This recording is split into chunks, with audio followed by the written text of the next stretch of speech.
آج کی ویڈیو میں ہم ایسی عورتوں کے بارے میں آپ کو بتائیں گے کہ جن کی نمازیں قبول نہیں ہوتی۔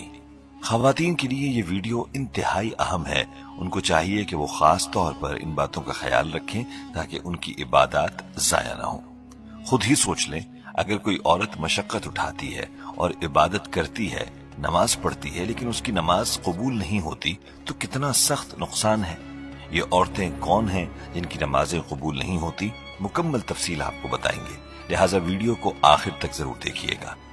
ویڈیو کو لائک اور شیئر کریں، اور ہماری تمام بہنوں اور بھائیوں سے گزارش ہے کہ درود پاک کی برکت سے ہونے والی دعا میں شامل ہونے کے لیے اپنا نام کامنٹ سیکشن میں ضرور لکھیں اور ہماری درود پاک کی محفل کا حصہ بنیں۔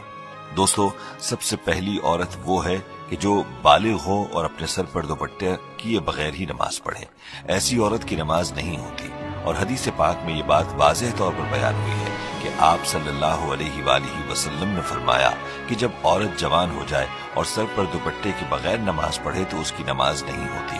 اور آپ صلی اللہ علیہ وآلہ وسلم کا ارشاد یوں بھی ہے کہ جو عورت اپنے بالوں کو نہیں ڈھانپتی اس کی نماز قبول نہیں ہوتی۔ تو دوستو، معلوم ہوا کہ ایسی عورت جو بالغہ ہے اور سر پہ دوپٹہ لیے بغیر نماز پڑھتی ہے اس کی نماز نہیں ہوتی۔ مطلب یہ کہ نماز میں عورت کے لیے سر کو دوپٹے سے ڈھانپنے کا حکم ہے تاکہ اس کے بال دکھائی نہ دیں۔ پیارے دوستو، دوسری عورت کے بارے میں نبی کریم صلی اللہ علیہ وآلہ وسلم نے فرمایا کہ جو عورت مسجد میں جاتی ہے اور عطر یا خوشبو لگاتی ہے تو جب تک وہ غسل نہ کرے اس کی نماز نہیں ہوتی۔ اور حدیث پاک میں الفاظ بھی ہیں کہ تم میں سے جو عورت مسجد میں نماز کے لیے جائے تو خوشبو لگا کر نہ جائے، اور جب تک غسل نہ کر لے اس کی نماز قبول نہیں ہوتی۔ یاد رہے کہ عورت کو زیب و زینت کر کے گھر سے نکلنے کی اجازت نہیں ہے۔ رسول اللہ صلی اللہ علیہ وآلہ وسلم کے پاکیزہ دور میں بعض خواتین کے لیے اسلامی عقائد اور احکام کی تعلیم کا سیکھنا ضروری تھا۔ اس کی خاطر عورتوں کو مسجد میں آ کر نماز باجماعت ادا کرنے کی اجازت دی گئی تھی، بلکہ بعض احادیث میں آپ صلی اللہ علیہ وآلہ وسلم نے انہیں روکنے سے منع بھی فرمایا، لیکن خود رسول اللہ صلی اللہ علیہ وآلہ وسلم نے عورتوں کے لیے جہاں تک ممکن ہو مخفی مقام پر اور چھپ کر نماز پڑھنے کو پسند فرمایا، اور اسے ان کے لیے مسجد نبوی میں نماز پڑھنے سے بھی زیادہ فضیلت اور ثواب کا باعث بتایا۔ چنانچہ رسول اللہ صلی اللہ علیہ وآلہ وسلم فرماتے ہیں کہ ایک خاتون کمرے میں نماز پڑھے یہ صحن کی نماز سے بہتر ہے، اور کمرے کے اندر چھوٹی کوٹھڑی میں نماز پڑھے یہ کمرے کی نماز سے بہتر ہے۔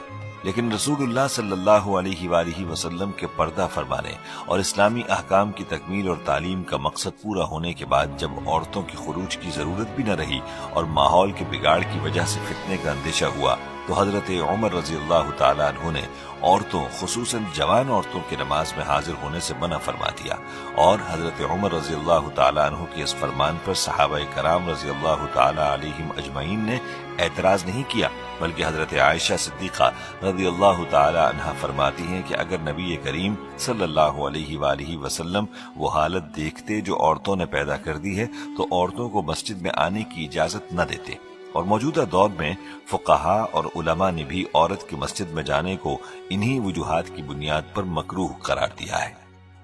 اس لیے دوستو، موجودہ دور میں عورتیں اگرچہ نماز کے لیے مسجد نہیں آتی، لیکن خوشبو لگا کر گھر سے باہر نکلنا بھی ان کے لیے ممنوع ہے۔ عورت کی زیب و زینت صرف اپنے خاوند کے لیے ہونی چاہیے۔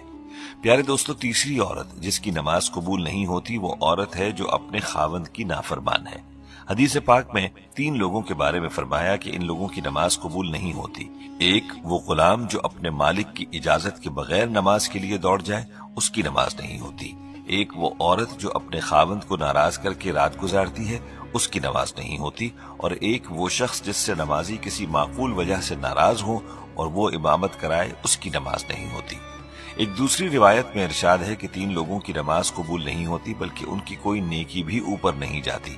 ایک بھاگے ہوئے غلام کی جب تک وہ مالک کے پاس لوٹ کر نہ آ جائے اور اپنے ہاتھ اس کے ہاتھ میں نہ دے دے، دوسری اس عورت کی جس سے اس کا شوہر ناراض ہو، اور تیسرے مست شرابی کی کہ جب تک شراب کا اثر ختم نہ ہو جائے۔ یاد رہے کہ مرد کو اللہ نے عورت پر نگران مقرر کیا ہے، اور والدین کے بعد شوہر ہی کا عورت کے لیے مقام ہے، بلکہ شوہر کے حقوق والدین کے حقوق پر غالب آ جاتے ہیں، جیسا کہ اللہ کے نبی صلی اللہ علیہ وآلہ وسلم نے فرمایا کہ اگر سجدہ تعظیمی جائز ہوتا تو عورت کو حکم ہوتا کہ اپنے خاوند کو سجدہ کرتی،